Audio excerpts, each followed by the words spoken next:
notre pays est aujourd'hui la cible d'attaques informationnelles. Ce n'est un secret pour personne. Je suis certain que les sommes qui sont investies pour des armées, les sommes plus importantes sont aujourd'hui investies pour pouvoir faire dérailler ce qui se joue aujourd'hui au Mali, parce que tout le monde comprend que ce qui se joue au Mali aussi a un impact sur pratiquement peut-être ce qui est en train de se jouer dans le continent en entier. Autant nous, Maliens et nous, progressistes, souhaitons que l'exercice qui se joue ici se passe bien, autant d'autres investissent pour faire en sorte que cet exercice ne puisse pas aller loin, parce que nous devons comprendre qu'aujourd'hui nous sommes dans un monde de confrontation et que la colonisation est terminée officiellement, mais nous sommes dans un monde encore où il y a des enjeux géostratégiques et géoéconomiques extrêmement importants. L'Afrique est un enjeu, le Mali est un enjeu. Certains seraient même heureux de vider nos pays des populations pour pouvoir prendre les ressources qui y sont. Donc ce sont des enjeux extrêmement importants de contrôle. Donc l'information s'inscrit dans le cadre de ces objectifs et de ces desseins, de pouvoir perpétuer la domination, de pouvoir perpétuer aussi des politiques hégémoniques. Et pour arriver à cette fin, il faut diaboliser, il faut manipuler, il faut déstabiliser les pays. Il y a une constance aujourd'hui que l'information est une matière fondamentale des relations internationales. C'est un instrument d'influence, c'est un instrument de puissance, un instrument de positionnement géostratégique ou géoéconomique, mais c'est aussi un instrument de contrôle et de domination. Dans les médias, rien n'est neutre. L'information ne peut pas être neutre. Aujourd'hui, il y a certains États qui sont présentés comme des États parias, donc des États infréquentables, ou des États qu'on dit qui ont décidé de s'isoler.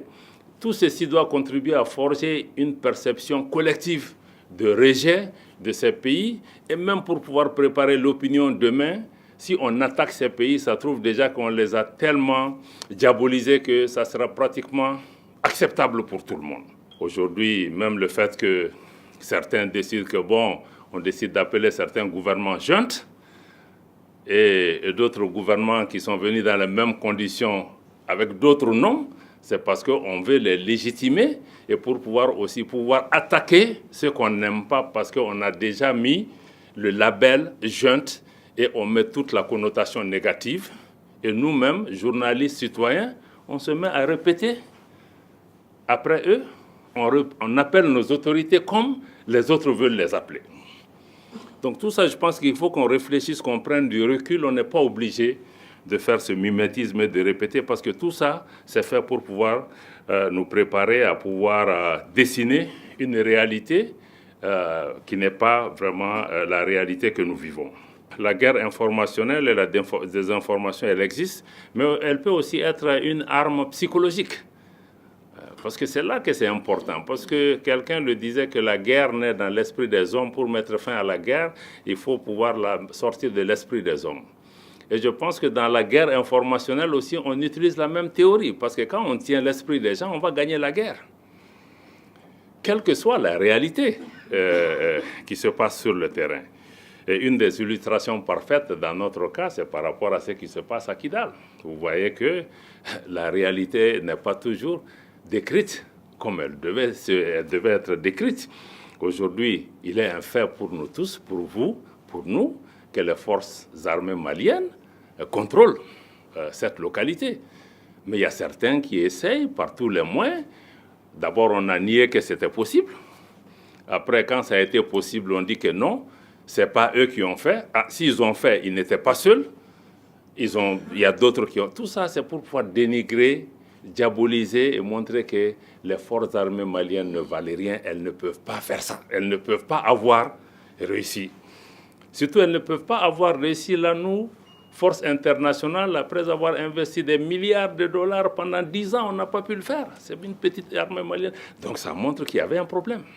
Pour les médias étrangers, posons-nous juste la question de qui contrôle ces médias étrangers. qui finance ces médias étrangers? Quel est l'objectif recherché à travers le financement de ces médias étrangers? Quelle est la cible qui est recherchée? Pourquoi on investirait l'argent du contribuable français, britannique, américain pour informer un Malien en Bambara, en Fulfulde, en Songhai? Parce qu'il y a une tentative de contrôle par rapport à ces questions. Donc nous devons pouvoir... Quand on parle aussi des libertés de la presse, là aussi il faut se poser la question, je vais peut-être m'en arrêter là. La liberté de la presse aussi, il y a beaucoup d'hypocrisie dedans. Parce que ces pays qui prétendent être des champions de la liberté de la presse, j'ai vu une télévision aux États-Unis qui a chassé 3 journalistes. Parce que ces 3 journalistes ont dit seulement que les Palestiniens ont autant de droits de se défendre que les Israéliens. Mais ça, est-ce que ça c'est nouveau? Pourtant, ça c'est des champions de dire que nous, c'est le droit de l'homme, liberté de presse. Quand le Mali touche un journaliste, ça fait le tour du monde. Mais ça, on a chassé des gens. Ça veut dire que même la presse privée, elle est contrôlée. Le gouvernement est pleinement conscient de ces enjeux. Mais on n'est pas seulement que conscient, parce que si vous regardez aujourd'hui, le ministre d'État, ministre porte-parole du gouvernement est là, tous les efforts qui sont faits par notre gouvernement pour pouvoir communiquer avec notre population, pour pouvoir informer, pour pouvoir dire ce qui est.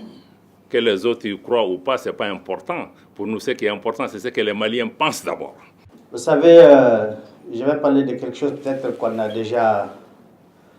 déjà dominé. C'était lorsqu'on a fait le choix de prendre notre destin en main face à la CEDEAO. La première pression, c'était que nous sommes isolés. Nous sommes en autarcie. On ne peut pas exister sans le monde, comme si on s'était coupé du monde. C'est une forme de communication, sinon tout le monde sait que c'est faux, on ne s'était coupé de nulle part. Nous avons juste demandé à un partenaire historique malsain et malveillant de nous libérer et de partir. Le reste du monde est là. Donc ça, c'est des bonnes guerres. Mais je crois qu'aujourd'hui, c'est derrière nous. Le deuxième point qui fait objet de communication, c'est cette affaire d'accord d'Alger. Quand vous entendez nos ennemis communiquer, on a l'impression que l'accord se résume seulement à la CEMA. Comme si cet accord, on ne peut jamais tourner la page là-dessus tant que CEMA est dans ses caprices. Alors que vous êtes d'accord avec moi que personne ne prendra le Mali en otage. On doit finir cette affaire de l'accord. Je me rappelle, il y a quelques années de cela, un ambassadeur d'un pays proche, entre guillemets, lorsqu'il a constaté qu'on a vraiment provoqué un affaiblissement très fort de la CEMA, à l'époque, on était très fâchés contre les positions de la France et de l'aménagement en soutien aux positions de la CEMA quand il s'agit des discussions autour du CSA. Il m'a pris de côté, il me dit, mon frère, je vais vous dire une chose. Nous savons qu'aujourd'hui, vous êtes plus puissant que la CEMA. Nous savons qu'elle est en position de faiblesse. Nous savons qu'elle n'a pas raison. Mais elle a été créée pour atteindre un objectif. Nous devons la maintenir en vie pour atteindre cet objectif. Je dis, mais vous avez été honnête. Ce que vous me dites, je le sais déjà.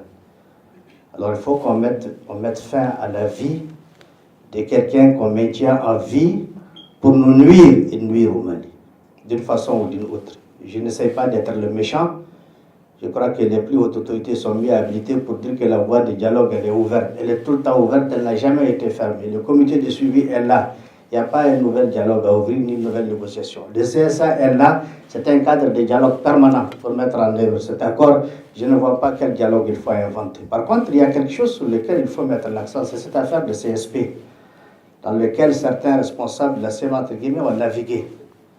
Là, il y a aussi beaucoup de communication autour de ça, comme si on nous fait croire que c'est une affaire de l'accord. Non, il faut avoir le courage de dire les mots.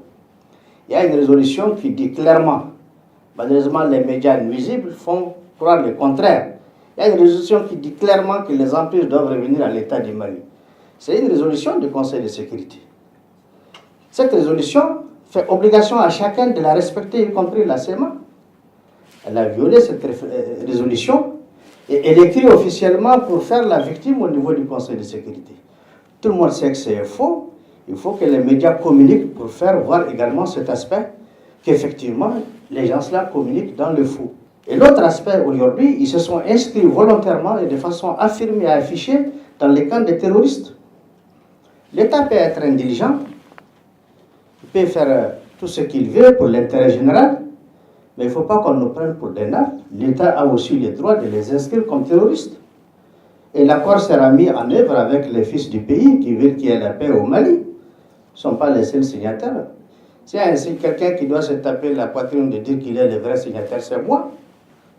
C'est moi qui ai signé l'accord devant un parterre de 26 chefs d'État et toutes les institutions du monde pour que ce pays-là puisse avancer. Je crois qu'il y a des grands acteurs qui peuvent en témoigner ici. Donc qu'une certaine France et une certaine opinion ne nous fassent pas croire que l'accord d'Alger se résume à des individus qui travaillent pour un agenda dangereux pour notre pays. Il ne faut pas qu'on nous prenne en otage. Vous savez, pour moi, ce serait naïf de penser qu'un média peut être neutre. C'est impossible. C'est impossible. Je ne fais pas partie. Il faut qu'on comprenne qu'aucun média ne peut être neutre. Parce que le média appartient à quelqu'un, il est financé par quelqu'un, il est entretenu par quelqu'un. Donc, il s'agit pour nous qu'on ait le courage d'être nos propres médias, de donner la bonne information contre la mauvaise information qui est véhiculée contre nous. C'est des bonnes guerres. C'est des bonnes guerres. C'est pourquoi j'adhère à la proposition de Jules quand il dit qu'il faut que l'Afrique ait son agence. Il faut que l'Afrique ait son agence. Il faut que l'Afrique ait son laboratoire de production d'informations. Je crois qu'aujourd'hui, il faut qu'on ait le courage de nous assumer dans ce que nous faisons. Parce que ce que nous a manqué avant, c'est la liberté de penser. Parce qu'on ne maîtrisait pas notre pays. Moi, les gens se disent que Kidal a été libérée le 14. Elle a été occupée depuis 11 ans. Moi, je crois que Kidal était occupée depuis 1960 quand on nous a dit qu'on était indépendant là. Ce n'était pas vrai. Les jeux se faisaient de Kidal. On n'a jamais Kidal. C'est maintenant que Kidal est malienne. Ce qui s'est passé en 60, c'était un autre jeu pour avancer vers une étape encore de domination. Et je prie Dieu que cette fois-ci, nous sommes sortis là-dedans pour toujours, Inch'Allah.